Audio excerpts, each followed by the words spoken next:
चलो देखते हैं, आज हम लोग पढ़ने जा रहे हैं क्लास 12th का इनवर्स ट्रिग्नोमेट्रिक फंक्शन चैप्टर 2, है ना। ये चैप्टर बहुत इंपॉर्टेंट है क्योंकि इस चैप्टर का यूज हम लोग करेंगे, डिफरेंशिएशन पढ़ेंगे वहाँ यूज करेंगे, इंटीग्रेशन पढ़ेंगे वहाँ भी यूजेस होगा। ठीक है, तो ये चैप्टर आई थिंक बहुत इंपॉर्टेंट होने वाला है। सेम एज जैसे कि 11th क्लास में हम लोग पढ़े थे ट्रिग्नोमेट्री, उसका बहुत ज़्यादा यूज हुआ था।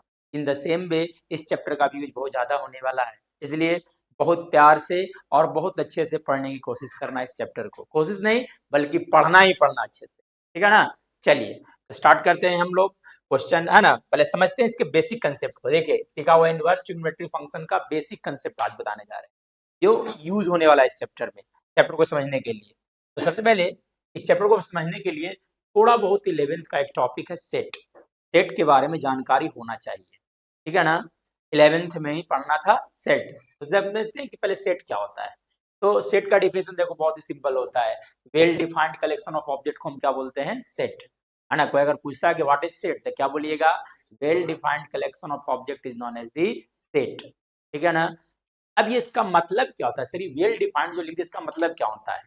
इसका मतलब यह होता है कि अगर मान ले जाए किसी तरह का हम क्वेश्चन किसी से पूछते हैं, और मान ले जाए कि इस धरती पर किसी भी लोगों से पूछते हैं, दुनिया में किसी भी लोगों से पूछते हैं, अगर आंसर सबका सेम आता है तब हम उसको क्या बोलेंगे, सेट बोलेंगे। ये देखिए हम बोलते हैं all good actor, all good actor, तो क्या सबका जवाब सेम सेम आएगा। किसी को कोई हीरो पसंद है, किसी को कोई हीरो पसंद है, किसी को कोई हीरो पसंद है, तो सबका पसंद अलग अलग होगा। तो this is not well defined collection of object. So हम ये नहीं कह सकते हैं कि all good actor of India is a set, समझ आया ना, क्योंकि सबका पसंद अलग अलग होता है। बात समझ आया ना। लेकिन यही अगर पूछ देते हैं कि all natural number less than 4, क्या बोल दिए, पूछिए क्या बोला गया आपसे, है ना। हमने क्या बोला आपसे कि right all natural number, all, है ना, नेचुरल नंबर, ठीक है, लेस देन 4। लेस देन कितना होना चाहिए, 4 या तो 5, कुछ भी रहे। तो अगर मान ले बात करें आपसे नेचुरल नंबर लेस देन 4, तो जवाब क्या क्या आएगा बोलिएगा, बोलिए, है ना। हर कोई का जवाब आएगा एक होगा, नहीं तो फिर अगला क्या हो सकता है बोलिएगा, अगला एक, या तो फिर क्या हो सकता है दो, या तो फिर क्या हो सकता है 3। हर किसी का जवाब यही आएगा। अगर पढ़ा लिखा इंसान है, पूछोगे all natural number less than 4, तो सबको जवाब क्या देगा, एक दो तीन ही देगा। तो क्या ये सेट है कि नहीं है, yes this is a set, because this is, है ना। ऐसा इसलिए बोल रहे हैं क्योंकि ये well defined collection of objects है, ठीक है ना। या तो फिर और हम लिख देते हैं कि all odd number, all odd number, ठीक है ना, बिटवीन बिटवीन 5 एंड 10, 5 और 10 के बीच में सारा ऑड नंबर। तो 5 और 10 के बीच में सारा ऑड नंबर कौन कौन सा आएगा बोलो, 5 और 10 के बीच में ऑड नंबर कौन कौन सा आएगा, एक रहेगा 7, और क्या हो सकता है बोलिएगा 9। क्या ये सबका जवाब अलग अलग आएगा, नहीं, सबका जवाब जो होगा वो सेम टू सेम आएगा। इसीलिए कह सकते हैं कि this is also a set. तो बात समझ में आया ना, व्हाट इज सेट। कोई पूछता है कि व्हाट इज सेट, तो क्या जवाब दीजिएगा, set is a well defined collection of objects. मतलब कि अगर किसी से भी पूछा जाएगा, अगर सबका आंसर सेम सेम आता है तो उसको क्या बोलेंगे, सेट बोलेंगे। क्लियर है, आगे बढ़ते हैं। ठीक है, लिखना है, लिखना है, लिख सकते हैं, देखिए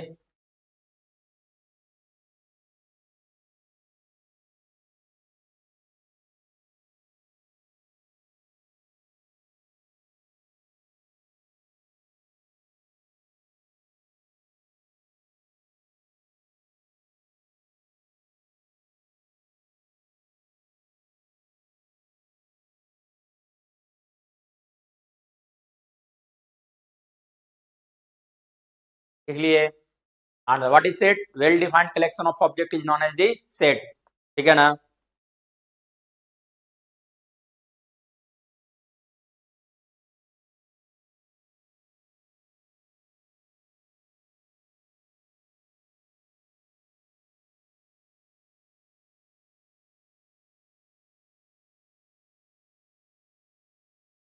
चलिए लिख लिए, देखिएगा एक मिनट और देख लीजिए।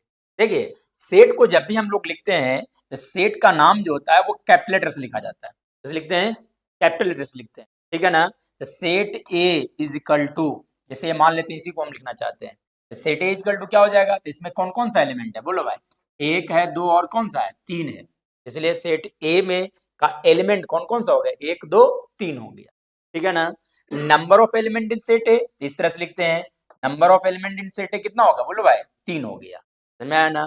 तो दिक्कत, सेट को जब भी लिखना होगा तो किस तरह से लिखते हैं, कैपिटल यूज करना है, किस तरह यूज करना है, नेम जब सेट का लिखना होगा कैपिटल से, इसके अंदर जो कुछ भी एंट्रीज है उसको हम बोलते हैं एलिमेंट ऑफ द सेट। ये जो देख रहे हैं यहाँ पे सबको हम क्या बोलते हैं बोलो, क्या बोलते हैं, एलिमेंट्स ऑफ सेट, और एलिमेंट ऑफ सेट को कैसे लिखते हैं, छोटा लेटर से, ठीक है ना। ये बेसिक कंसेप्ट है जो हम लोग ऑलरेडी पढ़ चुके हैं, ठीक है ना। चलिए नेक्स्ट आगे की ओर बढ़ते हैं।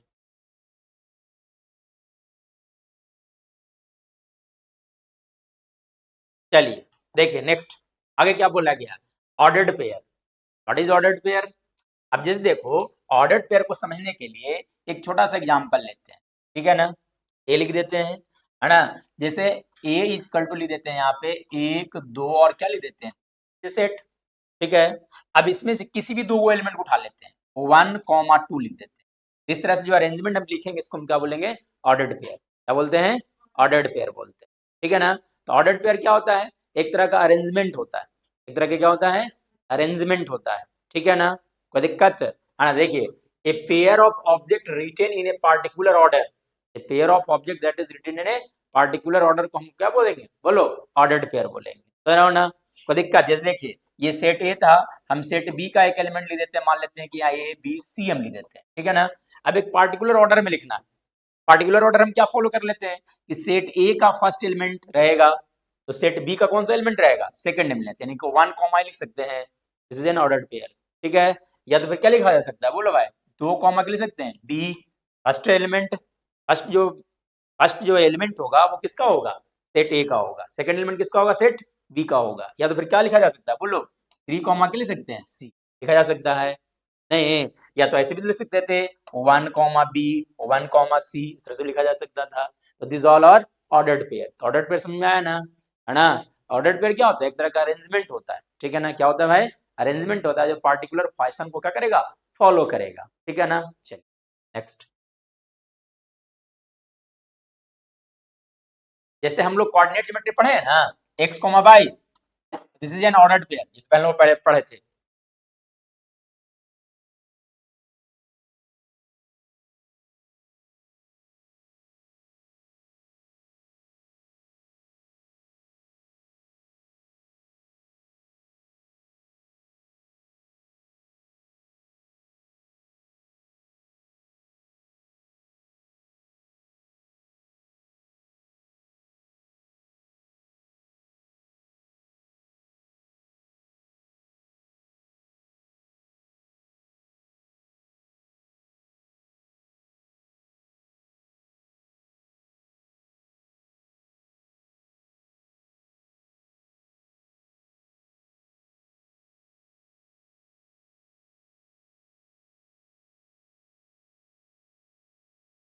लिए सब लोग,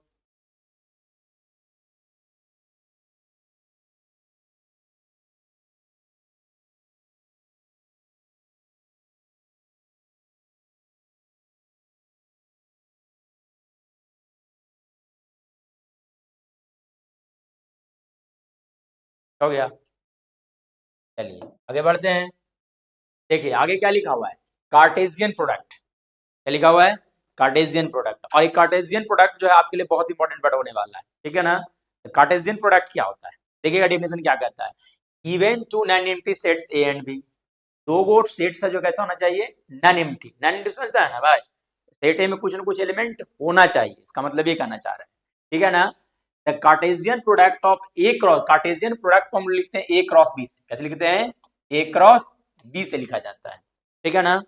ए cross B is the set of all ordered pair, ये क्या होता है, set of all ordered pair होता है, ऑल ऑर्डर्ड पेयर, जितना भी ऑर्डर्ड पेयर बन सकता है उन सारे सेट्स के कलेक्शन को हम लोग क्या बोलेंगे बोलो, कार्टेशियन प्रोडक्ट बोलेंगे, ठीक है ना। अब आगे बढ़िएगा, of all the ordered pairs whose first element is a number of A, first element किसका होगा, ए का, सेकंड एलिमेंट किसका होगा, बी का, ए क्रॉस बी जैसे लिख देते हैं हम लोग, तो फर्स्ट एलिमेंट किससे बिलोंग करेगा, ए से, सेकंड एलिमेंट किससे बिलोंग करेगा, बी से, समझ आया ना। और इस तरह से जितना भी हम लोग कलेक्शन एक सेट बना करके लिखेंगे उसी को हम लोग क्या बोलते हैं, ऑर्डर्ड पेयर। फॉर एग्जाम्पल लिया जाए, ठीक है ना। जैसे मान लेते हैं कि एक छोटा सा एग्जाम्पल लेते हैं, ए इजकल टू लिख देते हैं यहाँ पे 1 2 3 लिख देते हैं, ठीक है। चलिए सेट बी हम लिख देते हैं छोटू, यहाँ से लिख देते हैं, है ना, ए बी लिख देते हैं, ठीक है। Set of all possible order, set of all possible order लिखना है। किस तरह से लिखना है कि फर्स्ट एलिमेंट किससे बिलोंग करना चाहिए, ए से। फर्स्ट एलिमेंट किससे बिलोंग करना चाहिए, सेट ए से। सेकंड एलिमेंट किससे बिलोंग कर रहे हैं, सेट बी से, है ना। यानी कि हम लोग इस तरह से लिखने जा रहे हैं, ए कॉमा बी के फॉर्म में। ए फर्स्ट एलिमेंट का होगा, सेट ए का एलिमेंट होगा, बी किसका होगा, सेट बी का होगा। तो देखते हैं किस तरह से कितना सारा लिखा जा सकता है ordered pair. How many ordered pair are possible, है ना। तो हम लिख देते हैं यहाँ पे ए क्रॉस बी। पढ़ो ये क्या लिखा हुआ है, पढ़ेंगे तो क्या लिखा हुआ है, ए क्रॉस बी क्या लिखा हुआ है ना, कार्टेशियन प्रोडक्ट लिखा हुआ, क्या लिखा हुआ है, Cartesian product of A and B. Cartesian product of A and B is equal to, है ना, सेट, जब भी लिखेंगे तो, है ना, पैरेंथेसिस का साइन डालना है, ठीक है ना। फर्स्ट एलिमेंट किससे बिलोंग करना चाहिए, 1 हो गया। सेकंड एलिमेंट किससे होना चाहिए, सेट बी से, यानी कि 1 कॉमा क्या लिखाएगा, ए। अगला क्या लिख सकते हैं, बोलो 1 कॉमा बी। नहीं, फिर आगे क्या लिख सकते हैं, बोलो बोलो 2 कॉमा क्या लिखाएगा, ए। फिर आगे क्या लिखोगे, 2 कॉमा बी। और आगे क्या लिखाएगा, बोलो, है ना, 3 कॉमा ए। फिर क्या लिखाएगा, 3 कॉमा बी लिखाएगा। कितना लिखाएगा, 3 कॉमा बी हो गया, है ना। ये देखिए यहाँ पे इस तरह से डाल, ठीक है ना। तो दिस, है ना, ये सब के सब जो देख रहे हैं इसको हम क्या बोलेंगे, बोलो कार्टेशियन प्रोडक्ट बोले। कार्टेशियन प्रोडक्ट लिखने आया, कार्टेशियन प्रोडक्ट लिखने आया, है ना। तो अगर कोई पूछता है कि व्हाट इज कार्टेशियन प्रोडक्ट, तो क्या बोलना है ना, कि ए क्रॉस बी को हम लोग क्या बोलते हैं, कार्टेशियन प्रोडक्ट। जहां पर ए फर्स्ट एलिमेंट जो होगा वो सेट ए से बिलोंग करेगा, अब बी जो होगा किससे बिलोंग करेगा, सेट बी से बिलोंग करेगा, सेकंड एलिमेंट, ठीक है ना। और साथ साथ अगर देखा जाए कार्टेशियन प्रोडक्ट में तो एक बहुत ही इंपॉर्टेंट बात तुमको समझ में आएगा, ऑल पॉसिबल ऑर्डर पेयर को लिखना एक साथ, ठीक है। अब देखिए यहाँ पे नंबर ऑफ एलिमेंट कितना था, देखो तो 3। यहाँ पे नंबर ऑफ एलिमेंट कितना है, देखो तो 2। दो ही ना है, देखो ना भाई, यहाँ पे 3 है, यहाँ पे कितना है, 2 है। यहाँ पर गिन के देखो कितना बना है, 1 2 3 4 5 6। नहीं तो जादू हो रहा है क्या, नहीं कोई जादू हुआ, देखो यहाँ पे कितना था 3, यहाँ पे कितना था 2, 3 गुणे 2 कितना हो गया 6, यहाँ पे 6 ही लिखाएगा, करो ना, कोई दिक्कत। यानी कि यहाँ से एक बात, एक फॉर्मूला बन गया तुम्हारे लिए कि if number of elements in A बराबर, अगर मान लेते हैं एम है, number of elements in set A कितना है, एम है, और number of element in set B कितना है, बोलो एम है। Number of element in set B कितना है, एम है। तो कहा जा सकता है कि number of elements in A cross B will be equal to, क्या लिखा जा सकता है, बोलो एम इंटू एन। कह सकते हैं कि नहीं कह सकते हैं, ठीक है ना, एकदम कन्फर्मली बोला जा सकता है। ठीक गया सब लोग, चलिए यहाँ पे लिखिए, 1 मिनट और रुकिए, उसके बाद लिखिएगा। ये देखो एक छोटा सा और एग्जांपल देते हैं। ये देखो हम लिख देते हैं यहाँ पे सेट ए, सेट ए लिख देते हैं यहाँ 1 2 3 4, सही है ना। चलिए सेट बी हम यहाँ पे लिख देते हैं, है ना, 1 2 3 4, ये भी रहने देते हैं, ठीक है ना। बताओ number of element set A कितना है, कितना है 4। Number of element set B कितना है, 4 है, कितना है 4 है। अगर आपसे पूछ देते हैं कि आना ए क्रॉस बी में नंबर ऑफ एलिमेंट्स कितना होगा, कितना होगा, आना इसके लिए 4, दोनों को 4 गुने 4 करने कितना आ जाएगा, 16 आ जाएगा। 16 को लिख सकते हैं आप लोग। कैसे लिखाएगा बोलिए, पहले लिखाएगा 1 कॉमा 1, फिर क्या लिखोगे बोलो 1 कॉमा 2 1 कॉमा 3 1 कॉमा 4, फिर 2 कॉमा 1 2 कॉमा 2 2 कॉमा 3 2 कॉमा 4, फिर क्या लिखाएगा 3 comma 1 3 comma 2 3 comma 3 4 comma 3 comma 4, फिर 4 कॉमा 1 4 कॉमा 2 4 कॉमा, इस तरह से लिखते चले जाएंगे। कितना सारा ऑर्डर पेयर लिखाने वाला है, 16 को लिखाने वाला। और जब उन सबको एक साथ करके इकट्ठा करके लिखते हैं उसको हम क्या बोलेंगे, कार्टेशियन प्रोडक्ट बोलेंगे, समझ आया ना। दिक्कत, चलिए लिख लीजिए बैक।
इसलिए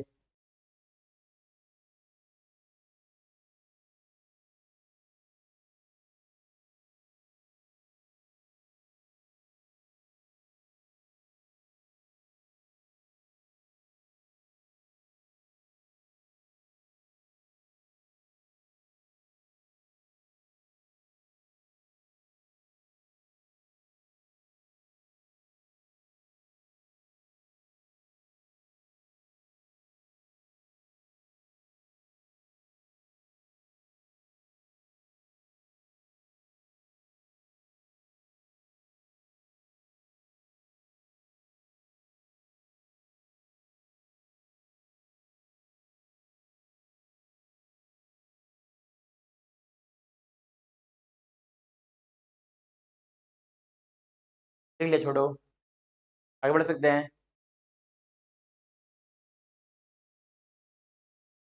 कार्टेशियन प्रोडक्ट में है ना, कार्टेशियन प्रोडक्ट क्या होता है? Set of all possible ordered pair, set of all possible ordered pair is known as the Cartesian product. बस कहानी खत्म हो जाता है, ठीक है ना।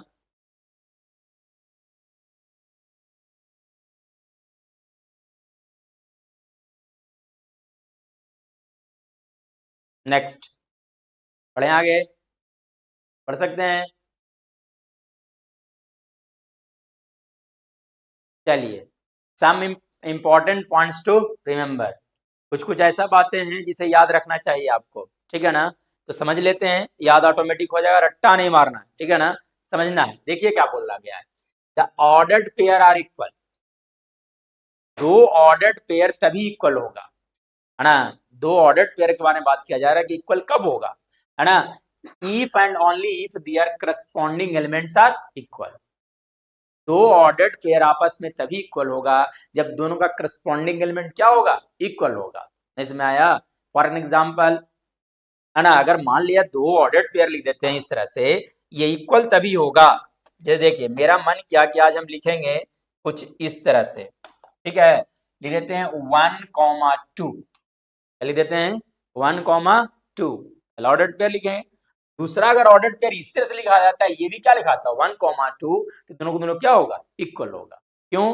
क्योंकि इसका फर्स्ट एलिमेंट देखिए और इसका फर्स्ट एलिमेंट देखो, दोनों को दोनों सेम सेम, और ना इसका सेकंड एलिमेंट देखो और इसका सेकंड एलिमेंट देखो, दोनों को दोनों क्या है? सेम टू सेम है। इसलिए दोनों को दोनों ऑर्डर्ड पेयर क्या होगा? इक्वल होगा। समझ में आया कि दो ऑर्डर्ड पेयर तभी इक्वल होगा जब फर्स्ट का, है ना, फर्स्ट का फर्स्ट एलिमेंट और सेकंड का, है ना, दोनों का फर्स्ट फर्स्ट एलिमेंट क्या होगा? इक्वल होगा। सेकंड का सेकंड के साथ इक्वल होगा, तब इक्वल होगा, ठीक है ना। कोई दिक्कत है? चलिए, पॉइंट नंबर 1 समझाया ना। देखिए, पॉइंट नंबर 2 क्या बोला गया है? ए क्रॉस बी मे और may not be equal to B cross A cross B cross A के बराबर हो भी सकता है और न भी हो सकता है, समझे। ए क्रॉस बी जो है वो बी क्रॉस ए के बराबर हो भी सकता है और न भी हो सकता है। सर ऐसा कैसे बात हो रहा है? ये देखिए, फॉर एग्जाम्पल हम लिख देते हैं यहाँ पे A comma B, A comma B is not equal to B comma A. गलती लिख रहे हैं, बोलो तो, जल्दी लिखाया। क्यों? क्योंकि अभी बताए थे दो से दो ऑर्डर पेयर तभी इक्वल होता है जब ये वाला और इसके बराबर होना चाहिए, फर्स्ट फर्स्ट के बराबर होना चाहिए, सेकंड सेकंड के बराबर होना चाहिए। क्या ऐसा लिखा पाया? नहीं लिखा पाया। लेकिन अगर यही लिख देते हैं हम यहाँ पे ए कॉमा ए लिख देते हैं, that will be equal to again A comma A. इसीलिए बोला गया है कि ए क्रॉस बी मे और may not be equal to B cross A, depending on the situation. तो दिक्कत समझ आया ना? पॉइंट नंबर 2 क्लियर है। चलिए, पॉइंट नंबर 3 में देखिए, if at least one of A और B is infinite set. Set दो तरह का होता है, एक फाइनाइट सेट होता है, क्या होता है? इनफाइनाइट सेट होता है। फाइनाइट सेट किसको कहते हैं? जिसमें नंबर ऑफ एलिमेंट्स काउंट किया जा सकता है, उसको हम क्या बोलेंगे? फाइनाइट, है ना। और जिसमें नंबर ऑफ एलिमेंट्स इनफाइनाइट होता है, उसको हम क्या बोलते हैं? Infinite sets. जैसे देखो, set of all natural number that is infinite set. Natural number हम बात करें तो नेचुरल नंबर क्या हो गया? 1 है, 2 है, 3 है, डॉट डॉट डॉट। क्या सारे नेचुरल नंबर को लिखा जा सकता है? नहीं, संभव नहीं। करो ना। तो क्या बोला गया कि अगर इसमें से एक ए या तो फिर बी, ए या तो फिर क्या बोले? बी, ए हो या तो फिर बी हो, दोनों में से कोई भी अगर इनफाइनाइट सेट है, दोनों में से कोई भी अगर क्या बोला जा रहा है? इनफाइनाइट सेट अगर होगा, है ना, other is a non empty set, दूसरा का क्या होना चाहिए, नॉन एम्प्टी सेट होना चाहिए। तो ए क्रॉस बी मतलब क्या होता है, कार्टेशियन प्रोडक्ट, ठीक है ना, इज ऑल्सो इनफाइनाइट सेट। क्या गलती बोल दिए, नहीं, जैसे देखो ना भाई, नेचुरल नंबर वाला है, हम एगो सेट बोल देते हैं, ए जो है वो लिखा हुआ है आपका ए बी है, तो यहाँ पे जब ए क्रॉस बी करेंगे तो है ना, ए क्रॉस एन करेंगे तो क्या होगा, फाइनाइट नंबर ऑफ सेट्स बनेगा ना, finite number of order pair बनेगा ना, तो दिक्कत, चलिए समझ आना। पॉइंट नंबर 3 क्लियर है, ठीक है ना, कि अगर ए या बी में से कोई भी अगर इनफाइनाइट हो जाता तो कार्टेशियन प्रोडक्ट का जो सेट बनेगा जिसमें ऑर्डर पेयर लिखूंगा वो क्या होगा, इनफाइनाइट नंबर में होगा। क्लियर, चलिए नेक्स्ट आगे बढ़ते हैं, देखिएगा अभी थोड़ा देर पहले बताया कि एन ए क्रॉस बी और क्या लिखा जाता है, बोलो, है ना, ये देखो अभी बताया थोड़ा देर पहले कि एन ए क्रॉस बी और क्या लिखते हैं, बोलो, है ना, एन ए इंटू, थोड़ा देर पहले बताए थे, ठीक है ना, अगर सी रहता, तीन तीन रहता, तो तीन तीन रहता कैसे लिखते, n A into n B into n C हो जाता। क्लियर है, बात क्लियर है ना, ये सारा पॉइंट्स क्लियर हो गया। पॉइंट नंबर 1 में क्या बोला गया है कि दो ऑर्डर्ड पेयर इक्वल तभी होगा जब दोनों का करस्पॉन्डिंग एलिमेंट इक्वल होगा, मतलब फर्स्ट वाला फर्स्ट के साथ इक्वल, सेकंड वाला सेकंड के साथ इक्वल होना चाहिए। सेकंड में क्या बोला गया है कि ए क्रॉस बी मे और may not be equal to B cross A, मैं ना, तो दिक्कत, फिर ये देखिए पॉइंट नंबर 3 में क्या बोला गया है कि अगर ए और बी में से कोई भी अगर इनफाइनाइट है, ए और बी में से अगर कोई भी इनफाइनाइट है तो कार्टेशियन प्रोडक्ट जो बनेगा वो भी क्या होगा, इनफाइनाइट होगा, बराबर ना। अब पॉइंट नंबर 4 में क्या बोला गया है कि एन ए क्रॉस बी का जो वैल्यू होता है that will equal to n A into n B के बराबर होता है। इन द सेम वे अगर सी होता तो n A into n B into n C, अगर डी होता है तो n A into n B into n C into n D लिखा जाता। बात क्लियर है ना। एन मतलब क्या बताता है, बता सकता है कोई, एन मतलब क्या होता है, नंबर को डिनोट करता है, इन क्या डिनोट करता है, number of elements, that's it. दिक्कत,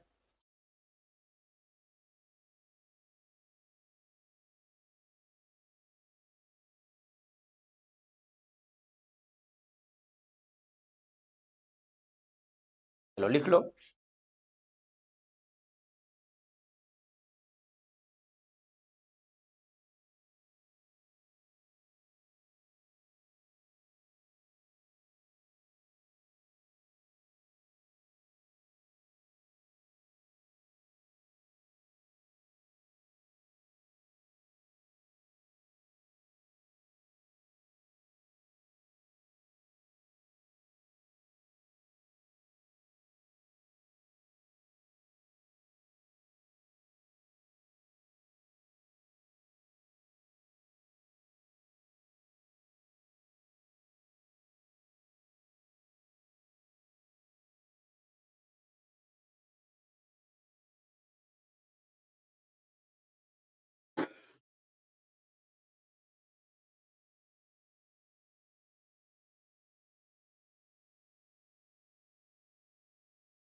चलिए लिख लिए, बोलिएगा।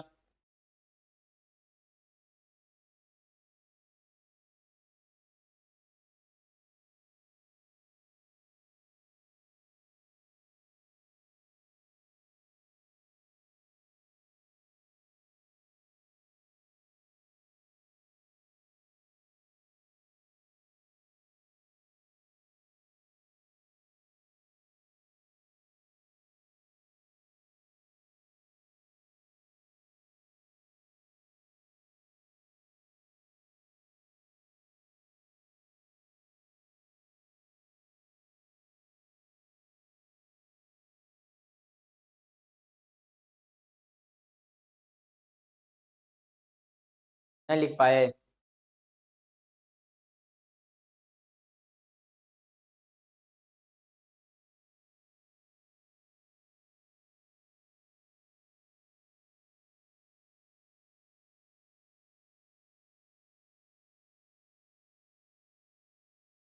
इजी लग रहा है कि भारी लग रहा है, अभी टॉपिक नहीं स्टार्ट हुआ है, बोलो।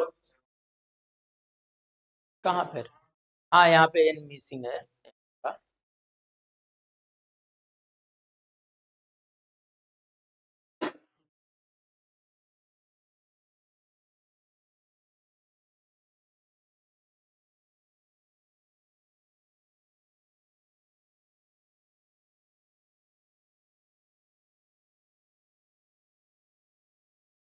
हो गया, लिख लिए।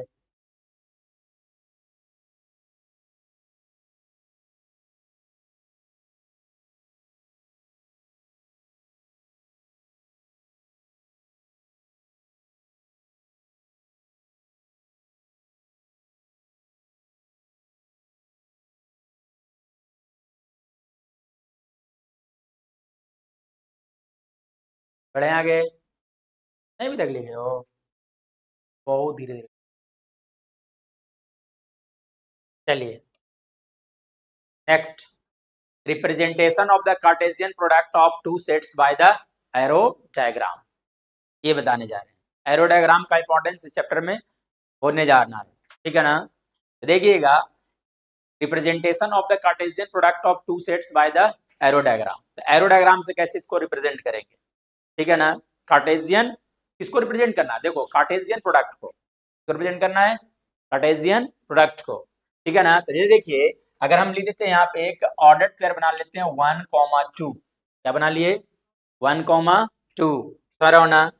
और भी लिखा जा सकता है, ठीक है, या तो फिर लिख देते हैं क्या छोटू बताओ 1,3, 2 नहीं ना, सॉरी 1, ए ना, 1, क्या लिख देते हैं बोलो ए, या फिर क्या लिख देते हैं 1, बी। इस तरह से यहाँ पे क्या लिखा जाता है 2, ए, 2, बी, 2, लिख सकते हैं ना, 3, ए, 3, बी। देखिए 1, ए को कैसे रिप्रेजेंट करेंगे, इस तरह से 1, ए नहीं हो गया, 1, बी को कैसे रिप्रेजेंट करेंगे, इस तरह से रिप्रेजेंट करेंगे, सर है ना। फिर अगर हम बात करते हैं 2, ए, तो 2, ए को कैसे रिप्रेजेंट करते हैं, 2 से ए के पास लाइन जाता, फिर 2 से कहां पर जाता बोलो बी के पास जाता, सर है ना। इन द सेम वे 3, ए ये होता, 3, बी कौन सा होता, ये होता, ठीक है ना। तो दिक्कत 3, ए नहीं लिख कर करके इसको डायग्राम के रूप में लिखा जा सकता है, देखो तो डायग्राम के रूप में लिख सकते हैं ना भाई, ठीक है ना। तो इसी को हम लोग क्या बताएं, representation of the Cartesian product by the arrow diagram. तो सिर्फ 2 डब्बा बनाना है, इधर डब्बा एक इधर डब्बा बनाना है, रिलेट करते चल जाना, ठीक है ना। चलिए हो गया, जो 20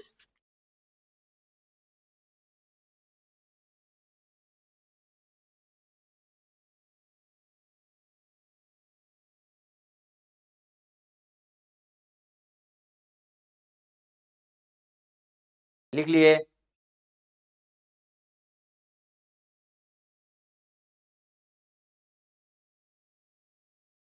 इसी चीज को इस तरह से न लिख करके हम इस तरह से बना सकते हैं, सर 1, लिख कर क्या करेंगे, इस तरह से एरो डायग्राम बना लेंगे, ठीक है ना, बोथ आर सेम थिंग।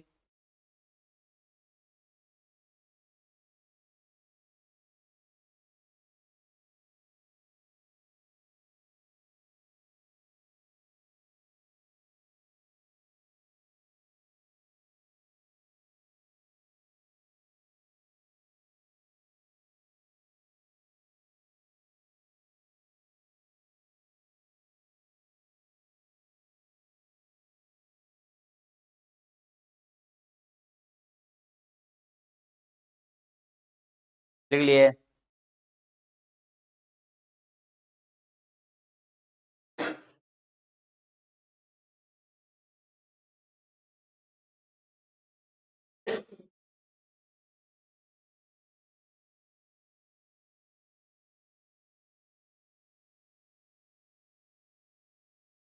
चलिए आगे बढ़े,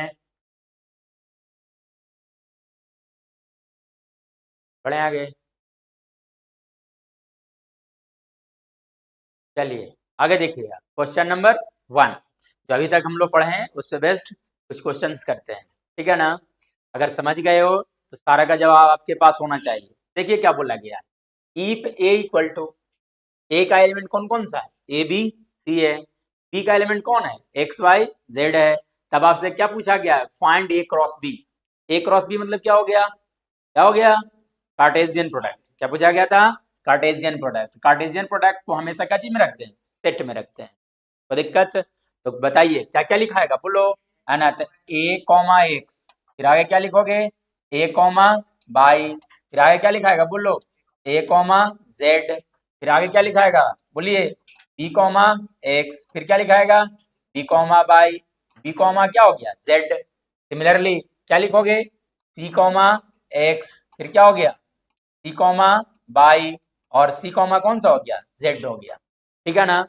और इसमें देखिए काउंट कीजिए नंबर ऑफ एलिमेंट्स कितना है, काउंट करो तो कितना है, 1 2 3 4 5 6 7 8 और कितना हो गया 9, बराबर ना। और यहाँ पे देखो, यहाँ पे एलिमेंट्स कितना था, इसमें 3 था, इसमें कितना था 3, इसलिए एन ए क्रॉस बी का वैल्यू कितना होगा 9, देख सकते हैं आपके सामने 9 लिखा गया, ठीक है ना। तो दिक्कत देखो, ये ए क्रॉस बी है, बी क्रॉस ए लिखना है तो कैसे लिखेंगे, है ना। तो क्या करेंगे, सिर्फ पलट देंगे, एक स्क्वायर कर देंगे, ए को बाद में कर देंगे क्योंकि आगे आगे बी से लिए, ठीक है ना। तो क्या लिखाएगा बोलिएगा, एक्स कॉमा ए, आगे क्या लिखोगे वाई कॉमा ए, फिर जेड कॉमा, है ना, क्या लिखाएगा, है ना, जेड कॉमा क्या हो जाएगा ए, फिर क्या लिखोगे x comma B, y comma क्या हो गया बी, ठीक है ना, और क्या लिखाएंगे जेड कॉमा, है ना, आपका हो गया बी हो गया, एंड सो ऑन, ठीक है ना, पलट करके लिखो, ठीक है। चलिए आगे देखिए, ए क्रॉस ए पूछा गया, क्या पूछा गया है, ए क्रॉस ए, तब कैसे लिखेंगे, ए का क्रॉस करना है किसके साथ, ए के साथ, तो पहले ये बताओ एन ए क्रॉस ए का वैल्यू कितना होगा, एन ए क्रॉस ए का वैल्यू कितना होगा 9 होगा, नहीं क्योंकि नंबर ऑफ एलिमेंट्स कितना है 3, इसको क्रॉस करेंगे तो कितना होगा 9 होगा, ठीक है ना। तो कैसे बनाएंगे एन ए क्रॉस ए, तो पहले ए का पेयरिंग करते हैं, तो ए का ए के साथ, ए का ए के साथ पहला पॉसिबिलिटी है, दूसरा पॉसिबिलिटी क्या है, ए को बी के साथ कर दिया जाए, फिर किसके साथ कर देते हैं, ए को सी के साथ, ठीक है। या तो फिर क्या कह सकता है बोलो, है ना, बी कॉमा क्या लिख सकते हैं ए, या तो फिर क्या लिख सकते हैं बी कॉमा बी, या तो फिर क्या लिख सकते हैं बी कॉमा सी, नहीं, या नहीं तो फिर क्या लिख सकते हैं बोलो, सी कॉमा ए, सी कॉमा बी, या तो फिर क्या लिखा जा सकता है सी कॉमा सी, ठीक है ना। गिनिए काउंट कीजिए 9 होगा, देखो 1 2 3 4 5 6 7 8 9, ठीक है ना। तो दिक्कत,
चलिए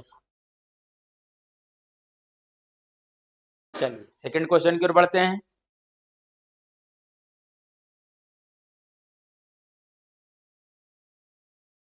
सेकंड नंबर देखा जाए, देख लिए सब लोग,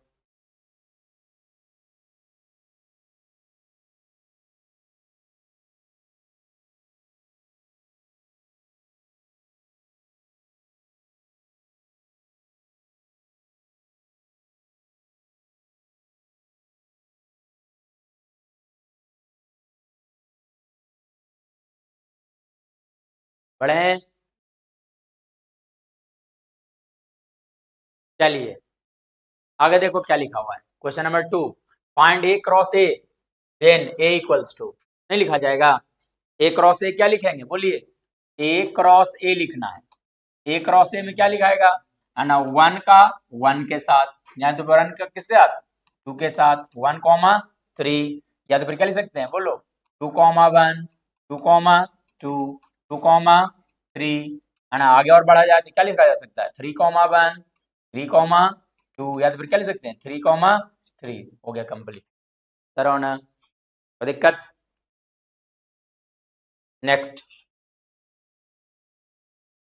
देखिए क्वेश्चन नंबर 3 में क्या बोल रहा है, इफ ए इक्वल टू 1 2 3 लिखा हुआ है, बी इक्वल टू 1 2 लिखा हुआ है, सी इक्वल टू क्या लिखा हुआ है 3 5 7 लिखा हुआ है, तब आपसे क्या पूछा गया, देखिए यहां पढ़ो, A cross B union C, तो पहले क्या निकालना चाहिए हमको, बी यूनियन सी।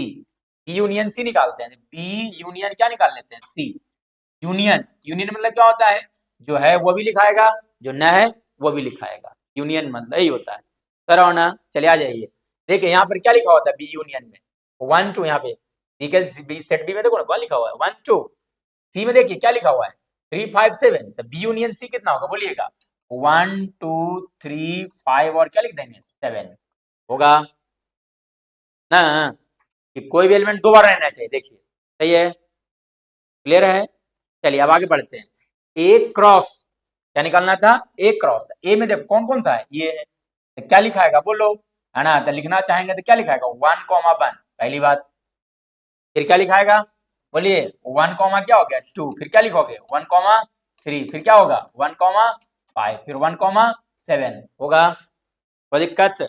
फिर अब यहाँ पे 1 की जगह किसको रख देना है बोलिएगा, 2 को, तो रख देना है 2 को, तो 2 को रख दो, तो 2 कॉमा क्या हो गया 1, 2 कॉमा क्या लिखाएगा 2, 2 कॉमा क्या हो गया 3, 2 कॉमा 5, 2 कॉमा 7, आगे करोगे तो कितना लिखाएगा 3 कॉमा 1, फिर क्या लिखाएगा 3 कॉमा 2, 3 कॉमा क्या हो गया 3, फिर क्या लिख सकते हैं 3 कॉमा 5, 3 कॉमा कितना हो गया 7, देखो तो सही बनाओ गलत बनाओ, एक बार क्रॉस चेक कर लेते हैं।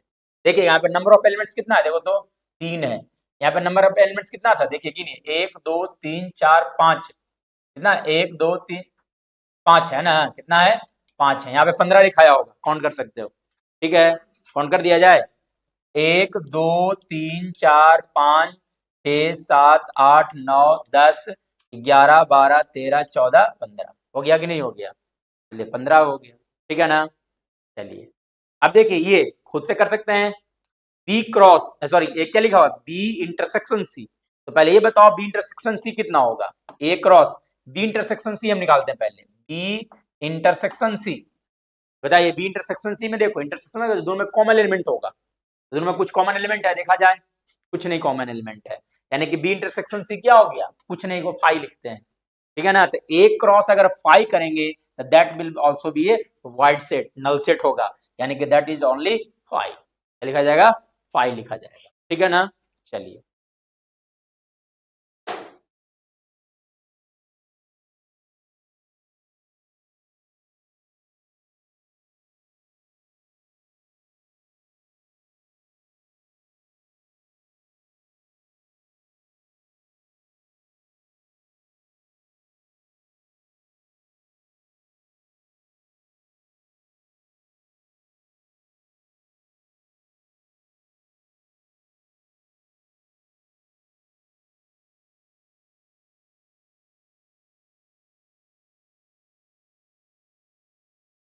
चलिए नेक्स्ट आगे बढ़ा जाए,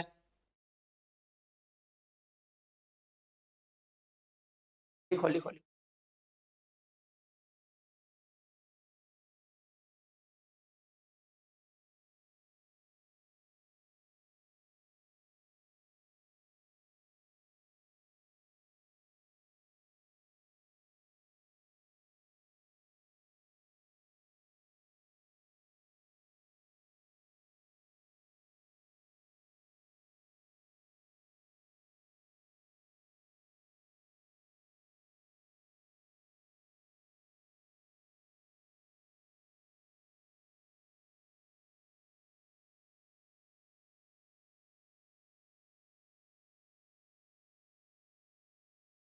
नेक्स्ट है ना, देखते हैं, देखिए रिलेशन क्या होता है, अभी तक हम लोग को जो भी पढ़ा ये सब पढ़ाने के पीछे मकसद था कि हम लोग को पढ़ा पाए कि रिलेशन आखिर क्या होता है, लेकिन हम लोग को टॉपिक क्या पढ़ना है, इनवर्स ट्रिग्नोमेट्री फंक्शन, बिल्कुल अलग ट्रैक पे आए हुए, ठीक है ना, तो धीरे धीरे धीरे धीरे हम लोग वहां पे पहुंचेंगे, ठीक है ना, और पहुंचेंगे इतना ढंग से पहुंचेंगे कि हाँ महसूस होगा कि हमने कुछ पढ़ा है, ठीक है ना।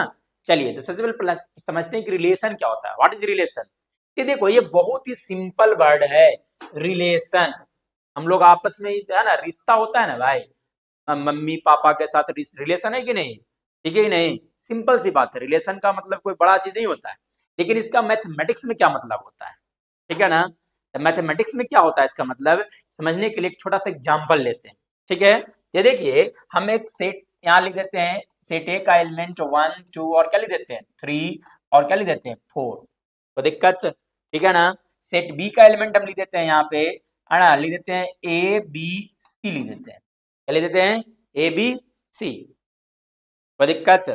अब देखिए हम एक रिलेशन, सबसे पहली बात यहाँ पे कार्टेशियन प्रोडक्ट लिख सकते हैं सारा का सारा। क्या लिखाएगा बोलो? अगर कार्टेशियन प्रोडक्ट लिखना चाहेंगे तो क्या लिखाएगा? 1 कॉमा ए, फिर क्या लिख सकते हैं बोलो? 1 कॉमा बी, आगे क्या लिखाएगा?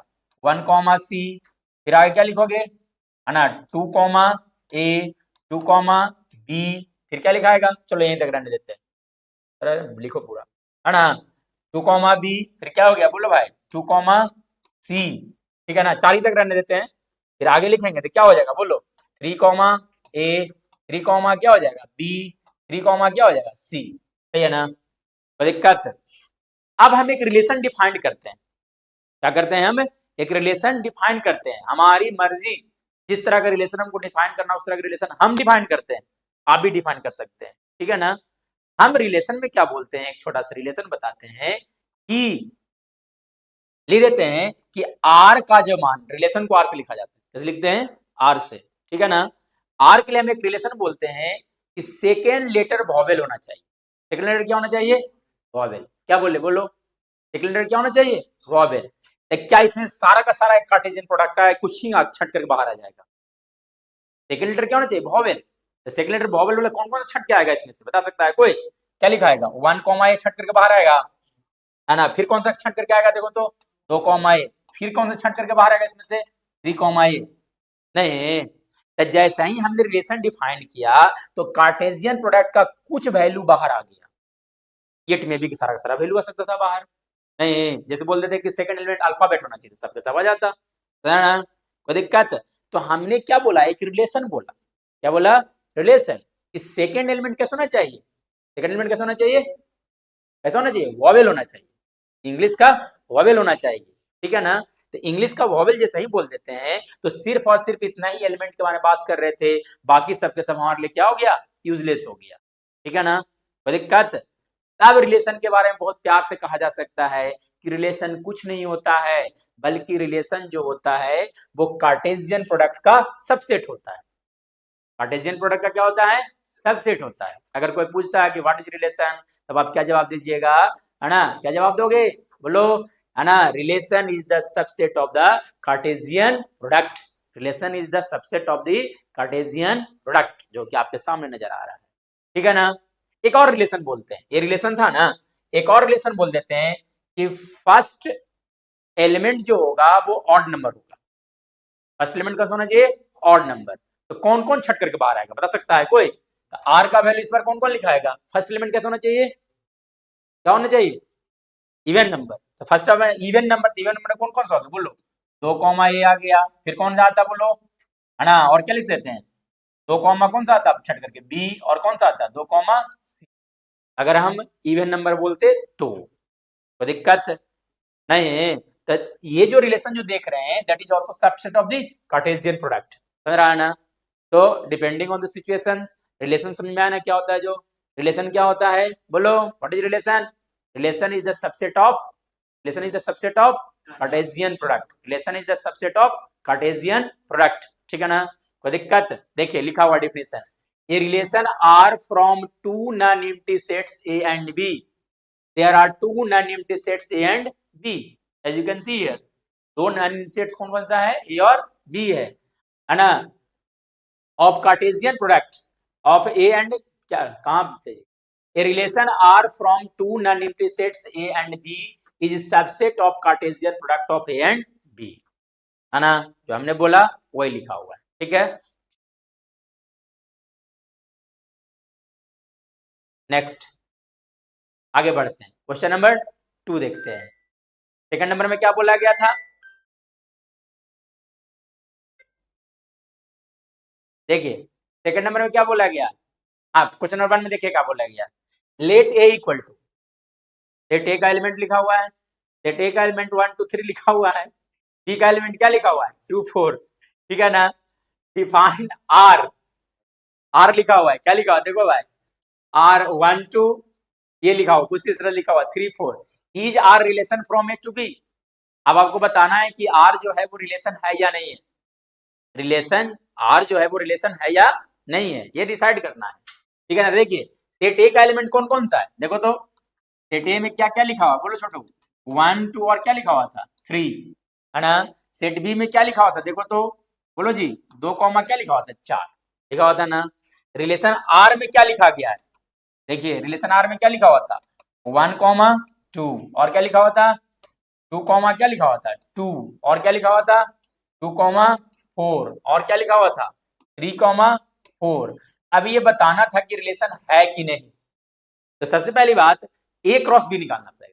क्या निकालना पड़ेगा, ए क्रॉस बी। तो पहले हम निकाल लेते हैं ए क्रॉस बी। ए क्रॉस बी का वैल्यू क्या होगा बता सकता है ना। 1 कॉमा 2 लिखाएगा और क्या लिखाएगा 1 कॉमा 4 होगा, फिर क्या लिखाएगा 2 कॉमा 2 होगा, 2 कॉमा 4 लिखाएगा, है ना। 3 कॉमा 2 होगा और क्या लिखाएगा 3 कॉमा 4 लिखाएगा, लिखाएगा। कोई दिक्कत। रिलेशन का डिफिनेशन क्या कहता है, relation is the subset of the Cartesian product. मतलब रिलेशन का हर एक एलिमेंट कहाँ मिलना चाहिए, ए क्रॉस बी के अंदर। अगर मिल रहा है तो रिलेशन है, नहीं तो अन्यथा रिलेशन नहीं होगा। तो देखते हैं कि मिलता है कि नहीं मिलता है। देखिए 1 कॉमा 2 कोई दिक्कत नहीं है, यहाँ लिखा हुआ है, ठीक है ना। 2 कॉमा 2 देखो यहाँ लिखा हुआ है, हाँ 2 कॉमा 2 यहाँ लिखा हुआ है, कोई दिक्कत नहीं है, ठीक है ना। फिर देखो 2 कॉमा 4, 2 कॉमा 4 यहाँ लिखा हुआ, लिखा हुआ है देखो तो, हाँ यहाँ लिखा हुआ है 2 कॉमा 4 है। फिर आगे देखिए 3 कॉमा 4, 3 कॉमा 4 यहाँ भी है, 3 कॉमा 4 यहाँ भी है। तो क्या ये जो रिलेशन की दिया गया है वो कार्टेशियन प्रोडक्ट का सबसेट है, मतलब रिलेशन का हर एक एलिमेंट ए क्रॉस बी में है। अगर है तो रिलेशन है, नहीं होता तो नहीं होता। फिलहाल ऑप्शन इज यस, ठीक है ना, ये है रिलेशन है, ठीक है। नेक्स्ट देखा जाए क्वेश्चन नंबर 2 क्या बोला गया, ठीक है ना। देखिए write R as a set of ordered pair. Relation को लिखना है as a set of ordered pair बताया गया था x comma y A comma B, आना समझ रहा ना। चलिए आ जाइए, write R as a set of ordered pair. R को लिखना था as a set of ordered pair, तो कैसे लिखेंगे हम सेट ऑफ ऑर्डर्ड पेयर, देखिए कैसे लिखिएगा जो, है ना।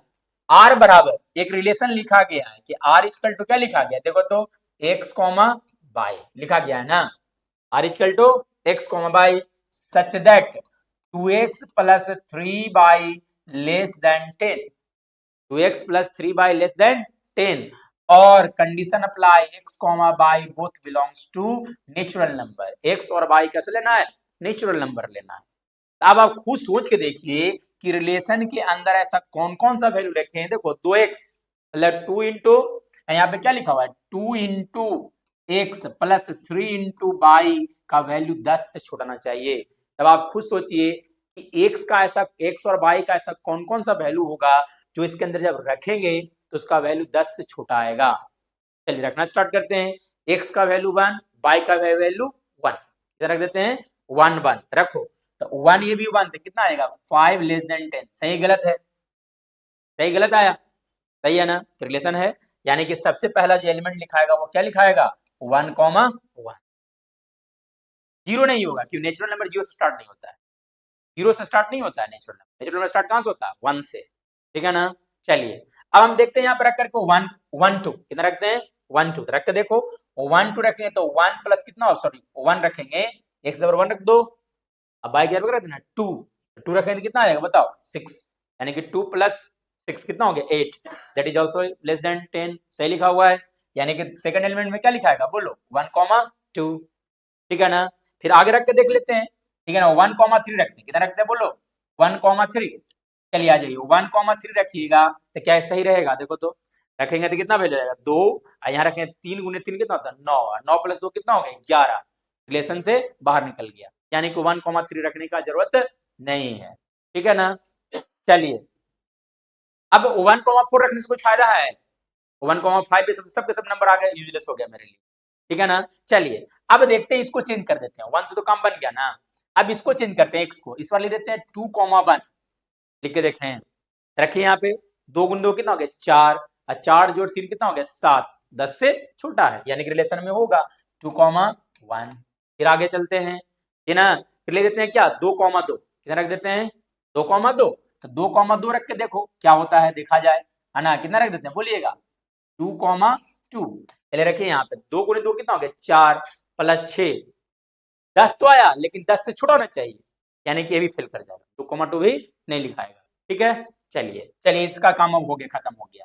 अब हम लोग आगे बढ़ते हैं कितना लिख देते हैं 3,1 रखा जाए 3, क्या रख देते हैं 1 3 गुणे 2 कितना हो गया 6 प्लस 3 यानी कितना 9 यानी कि ये भी सही हो गया यानी कि क्या लिखाएगा आगे 3,1 अब जैसे ही 3,2 लिखोगे तो गलत आ जाएगा।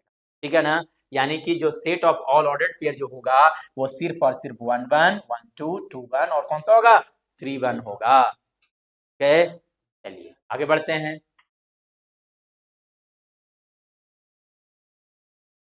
अब देखिए अब समझते हैं कि व्हाट इज फंक्शन। ठीक है ना क्योंकि हमारा टॉपिक जो है वो क्या पढ़ना था इनवर्स ट्रिग्नोमेट्रिक फंक्शन।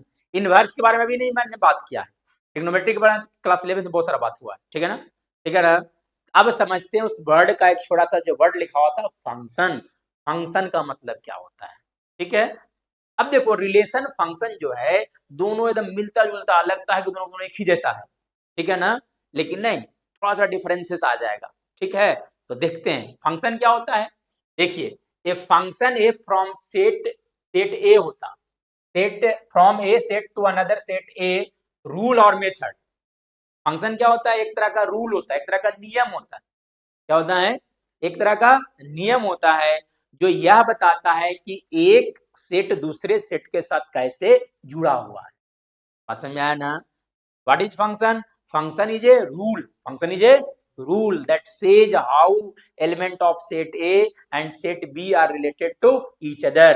सेट ए का एलिमेंट और सेट बी का एलिमेंट एक दूसरे से कैसे जुड़ा हुआ है उस तरह के रूल के बारे में जब हम पढ़ेंगे तो उसको हम क्या बोलेंगे। ठीक है ना कोई दिक्कत। चलिए कैसे देखिएगा है ना ये देखिए एक फंक्शन के लिए छोटा सा एग्जांपल लेते हैं आपको समझाने के लिए। ठीक है ना चलिए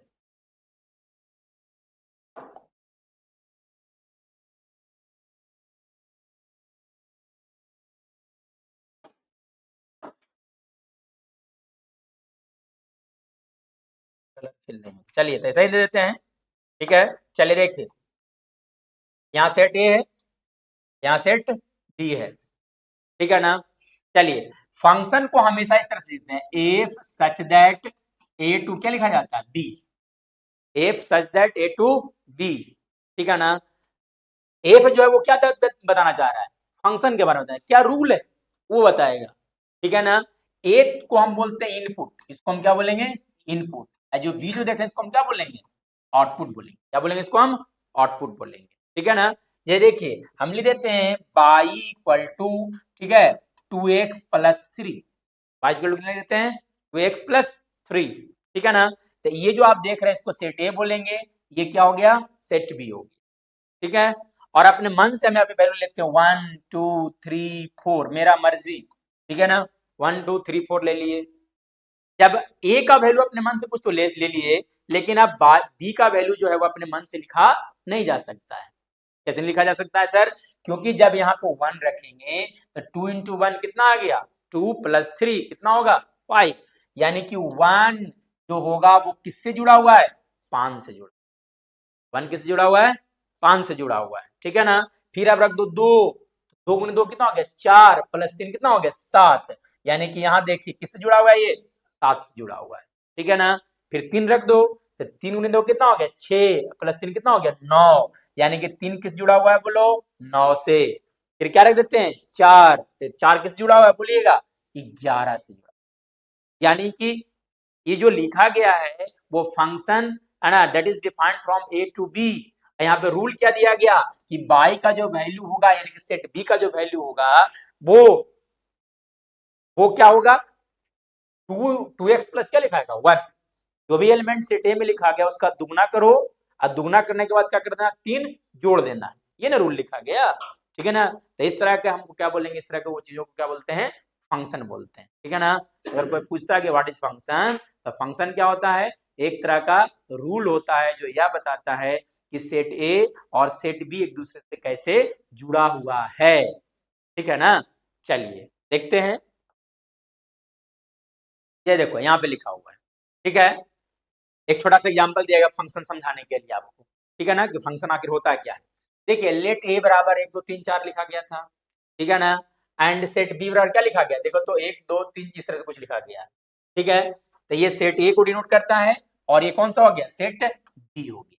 कोई दिक्कत कराओ ना। चलिए सेट ए में कौन कौन सा एलिमेंट लिखा, देखो तो 1 है 2 है 3 है और क्या है 4 है। सेट बी में कौन कौन सा एलिमेंट है, देखो तो छोटो, है ना, 1 हो गया 2 हो गया 4 हो गया 5 है 6 है और कौन सा है 8 है और क्या लिखा होता है 10 लिखा होता है। देखो 1 2 4 5 6 8 10 लिखा होता है ना। लेट ए फंक्शन, अब एक फंक्शन बोल रहा है, सेट कौन सा था, बी था। अब एक फंक्शन यहाँ पे बोला गया है कि f such that A to B, है ना, इस तरह से होना चाहिए कि एफ एक्स का वैल्यू जो होगा किसके बराबर होगा 2x के। ये सेट ए जो होता है वो x को बताता है और ये सेट बी जो देख रहे हैं किसको बताता है, y को बताता है, ठीक है ना। बहुत सारा वर्ड यहाँ से क्लियर होने वाला आपके लिए, है ना, ध्यान से देखते रहो। देखिए जैसे ही x पर 1 रखोगे तो 1 किसके साथ जुड़ेगा, 2 के साथ, 1 के साथ जुड़ेगा 2 के साथ, तो 1 को मैं कनेक्ट कर देता हूं किसके साथ, 2 के साथ। तो दिक्कत, जब 2 रखेंगे तो कितना आएगा 4 आएगा, तो 2 किससे जुड़ गया बोलिए, 4 से जुड़ गया। नहीं 3 रखेंगे तो कितना आएगा बोलो, 6 आ गया, 6 के साथ जुड़ गया, ठीक है ना। 4 रखोगे तो कितना आएगा बोलो, 8 के साथ जुड़ गया। नहीं इसमें इनपुट कौन कौन सा है, इनपुट कौन कौन सा है बोलो, बोलो इनपुट कौन सा है, 1 2 3 4 है और आउटपुट कौन सा है, देखिएगा आउटपुट की बारे में बात किया जाए तो आउटपुट कौन सा होगा बोलो, सिर्फ और सिर्फ 2 होगा 4 होगा और कौन होगा 6 होगा और कौन होगा 8 होगा। बात समझाया ना, कोई दिक्कत करो ना। और जानते हैं बहुत खुशी की बात कि ए को हम लोग सेट ए को बोलते हैं डोमेन, क्या बोलते हैं, डोमेन बोलते हैं, क्या बोलेंगे, डोमेन। जो इनपुट रहेगा उसको क्या बोला जाता है, डोमेन, और जो आउटपुट आया उसको क्या बोलते हैं, रेंज। रेंज कौन कौन सा है, सिर्फ 2 4 6 सॉरी 2 4 6 और क्या था 8 है, यानी कि रेंज ये जो लिखा गया है क्या हो गया बोलिएगा, रेंज हो गया। क्या हो गया, रेंज। सेट बी के अंदर देखो बहुत सारा ऐसा एलिमेंट है जो अनयूटिलाइज रह गया, नहीं अनयूटिलाइज कौन सा रह गया, 1 रह गया 5 रह गया 10 रह गया, इसका यूज हुआ नहीं है। तो सेट बी के अंदर जो कुछ भी लिखा हुआ रहता है उसको हम लोग क्या बोलते हैं, को डोमेन बोलते हैं, क्या बोलते हैं बोलो, को डोमेन। बात समझाया ना। सेट ए के एलिमेंट्स को इनपुट को हम लोग क्या बोलेंगे, डोमेन। जो करस्पॉन्डिंग आउटपुट आएगा उसको क्या बोलेंगे, रेंज, है ना। सेट बी के एलिमेंट के अंदर जो कुछ भी लिखा हुआ है सबको हम क्या बोलेंगे, कोडोमेन। तो बड़ा कौन होता है, रेंज की कोडोमेन, कौन बड़ा होता है, कोडोमेन। कोडोमेन हमेशा किससे बड़ा होगा, रेंज से बड़ा होगा। बराबर भी हो सकता है क्या, बराबर भी होता है, नहीं हम उसा ही लिख देते, मान ले कि यहाँ पे जो सेट बी में लिखा गया था इन सारे डिजिट्स को ना लिखते, ये सब कुछ लिखा होता सबको ना लिखते, सिर्फ जो आउटपुट आता उसी को लिख देते, दोनों इस बार बराबर हो जाता। तो डोमेन और रेंज और कोड डोमेन आपस में बराबर हो भी सकता है और ना भी हो सकता है, डिपेंडिंग ऑन सिचुएशन। दिक्कत समझा ना, है ना। अब इसके फाइंड आउट करने के लिए डोमेन रेंज सब कुछ निकालने के लिए सिखाया जाएगा, ठीक है ना। चलिए तो ये था फंक्शन का कुछ बेसिक, और अगले क्लास में हम लोग इनवर्स के बारे में पढ़ेंगे, बहुत प्यार से पढ़ेंगे, ठीक है ना। टाइप्स ऑफ फंक्शन के बारे में देखेंगे पहले, उसके बाद हम लोग क्या करेंगे, पढ़ेंगे इस फंक्शन के बारे में, ठीक है ना। That's all dear students for today and in this video, ठीक है।